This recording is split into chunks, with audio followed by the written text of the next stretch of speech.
नमस्कार, सुप्रभात। आप सभी का दिन शुभ मंगलमय हो। स्वरूप आयुर्वेदिक क्लिनिक के रोजाना के सुविचार के पथ्य अपथ्य की इस श्रृंखला में आज दिनांक 24 मार्च 2021 को हम आपसे बात करेंगे वात कंटक अर्थात एड़ी में दर्द होना या फिर जिसे एंकल पेन भी कहते हैं, उस स्थिति में क्या पथ्य है और क्या अपथ्य है, अर्थात उस स्थिति में हमें क्या सेवन करना चाहिए और क्या सेवन नहीं करना चाहिए, ये जानेंगे हम अपने आज इस वीडियो में। जो ये एंकल पेन यानी कि एड़ियों में दर्द होता है, ये दो तरह से रहता है कि कई बार ये टेम्परेरी होता है यानी कि कुछ समय के लिए, और कई बार ये परमानेंट हो जाता है हमारे लिए। टेम्परेरी का यहाँ पे अभिप्राय ये है कि ये किसी ऐसे कारण की वजह से होता है जो कि क्यूरेबल होती हैं कुछ टाइम में, जैसे कि मोच आ जाना या फिर वहाँ पर कोई फ्रैक्चर होना। तो जब फ्रैक्चर हील हो जाता है तो ये पेन बंद हो जाता है, या मोच ठीक हो जाती है तो दर्द बंद हो जाता है। तो ये तो हो गया हमारा टेम्परेरी पेन होना। लेकिन कुछ कंडीशंस में ये परमानेंट होता है, यानी कि कुछ ऐसी स्थितियां होती हैं जहां पर ये क्योर नहीं होता, जैसे कि कैल्केनियस स्पर हो जाना या प्लैंटर फैशियाटिस हो जाना। ये कुछ ऐसी परिस्थितियां हैं जिनमें ये परमानेंट पेन हमें एंकल में बना रहता है। तो आइए सबसे पहले हम जानेंगे कि क्या कारण है, किन वजहों से पेन होता है। तो पहले है चीज़ें बोनी रीज़न होना, यानी कि बोनी प्रॉब्लम होना। कैल्केनियस पर एड़ी में क्या होता है, कैल्केनियम नाम की बोन होती है। वो बोन जो है वो थोड़ी सी बढ़ जाती है, जिसकी वजह से जो है वो मसल्स पे टच होने की वजह से ये पेन आने लगता है, एड़ी में दर्द, और ये पेन हमेशा बना ही रहता है। जैसे ही आप सरफेस के कांटेक्ट में आएंगे, आपका पैर आएगा, वैसे ही ये पेन करने लग जाएगा। तो ये दर्द भी जो होता है वो आपका परमानेंट होता है। दूसरा हुआ मस्कुलर रीजन, यानी कि जो नीचे प्लैंटर फेशिया होती है हमारे सोल पे, उसमें इन्फ्लेमेशन हो जाता है और उसकी वजह से प्लैंटर फैशियाटिस नामक रोग होता है, और जिसमें एड़ी में दर्द परमानेंट बना रहता है। कोई अंडरलाइंग डिजीज़ हो सकती है, कुछ वाइटमिन्स की डेफिशिएंसी, जैसे कि विटामिन डी की डेफिशिएंसी होना, या फिर मैग्नीशियम की डेफिशिएंसी होना, विटामिन B12 की डेफिशिएंसी, और कैल्शियम की कमी के कारण भी ये रोग हो जाता है।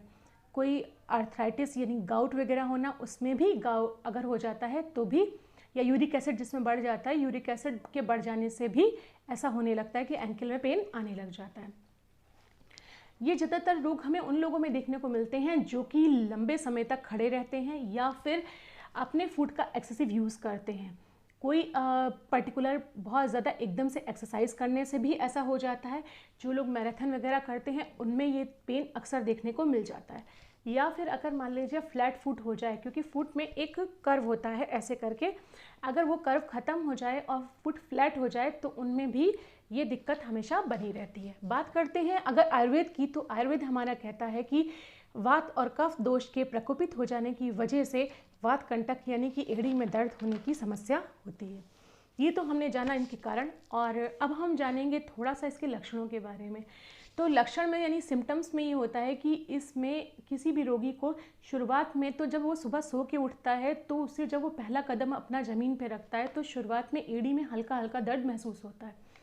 कुछ देर चलने के बाद, 2-4 कदम चलने के बाद वो दर्द कम होता है और फिर ये बंद हो जाता है। ये समस्या कुछ महीनों तक चलती है और फिर धीमे धीमे ये पेन, जैसे आपको शुरुआत में 2-4 कदम तक रहा था, फिर ये कुछ कदम बढ़ जाते हैं, तब तक बना रहता है, फिर कुछ मिनटों तक, कुछ घंटों तक रहने लगता है, और धीमे धीमे ये प्रॉब्लम जो है परमानेंट हो जाती है, यानी दिन भर दर्द बना रहता है। तो कई बार पैरों में जलन भी महसूस होने लगती है, खड़े भी नहीं हो पाते। ये पेन बेहद इरिटेट करता है, क्योंकि आपका जो पूरे बॉडी का वेट है वो किस पे पड़ रहा है, आपके फुट पे पड़ रहा है। अब फुट पे ही पेन बना हुआ है हर वक्त दिन में, तो आप सोचिए आपके लिए कितना इरिटेटिंग पेन हो जाएगा कि जिस पे आप खड़े हो रहे हैं, चल रहे हैं, वही लोड नहीं ले पा रहा। कई बार तो ये जो एंकल होती है वो लोड भी नहीं ले पाती है, जैसे लगता है कि एक कदम रखेंगे और ये सीवियर पेन देगी, बहुत इरिटेटिंग पेन देगी। तो ऐसी कंडीशन में मैं आपको यहाँ कुछ आज उपाय बताने वाली हूँ, जिन चीज़ों का सेवन करके और जिन चीज़ों को अवॉइड करके आप इस पेन को थोड़ा सा कम कर सकते हैं या अवॉइड कर सकते हैं, बच सकते हैं इससे।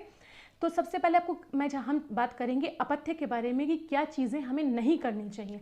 तो सबसे पहले आप अवॉइड कीजिए, अपने डेली रूटीन में जो आप फूड ले रहे हैं उसमें शुगर लेवल को आप कम कर दीजिए।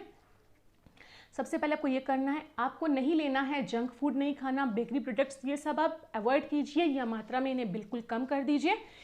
आपको हाई हील वाले शूज़ नहीं पहनने हैं, always wear the flat shoes पहनिए, और हो सके तो जो ये डॉक्टर सोल वाले आते हैं, सोल्स आते हैं, ये काफ़ी अच्छे रहते हैं, जिनमें थोड़ा सा नीचे पफ़ी हो, ऐसे आपको शूज़ का यूज़ करना है या स्लीपर्स का यूज़ करना है।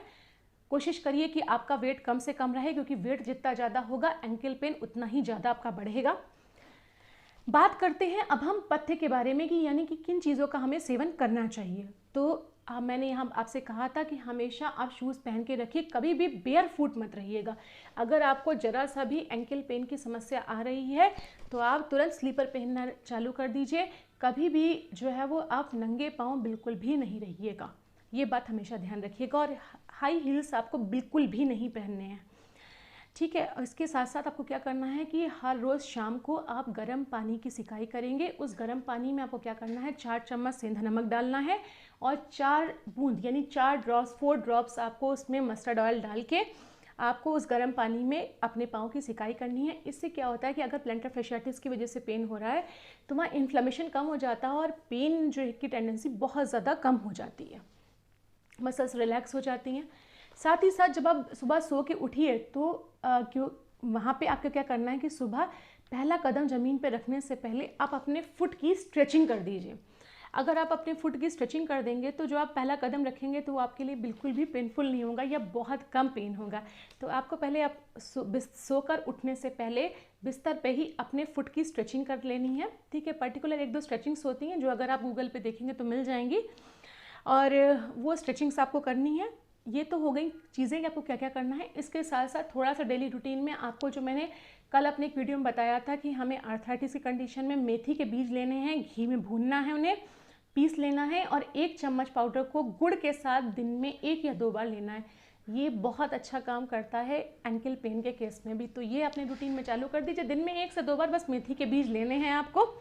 और बेड टाइम पे हरिद्रा शुंठी शीर पाक, जो मैंने आपको कल भी बताया था, क्योंकि हल्दी क्या करती है, एंटी इन्फ्लेमेट्रिक होती है, ये स्वेलिंग को कम करती है और शुंठी पेन रिलीव करने का काम करती है, स्टिफनेस कम करने का। तो आपको हरिद्रा शुंठी शीर पाक ज़रूर लेना है, यानी कि 1 कप दूध, 1 कप पानी, आधा चम्मच हल्दी, आधा चम्मच सोंठ का पाउडर, थोड़ी सी मिश्री डाल के पकाना है।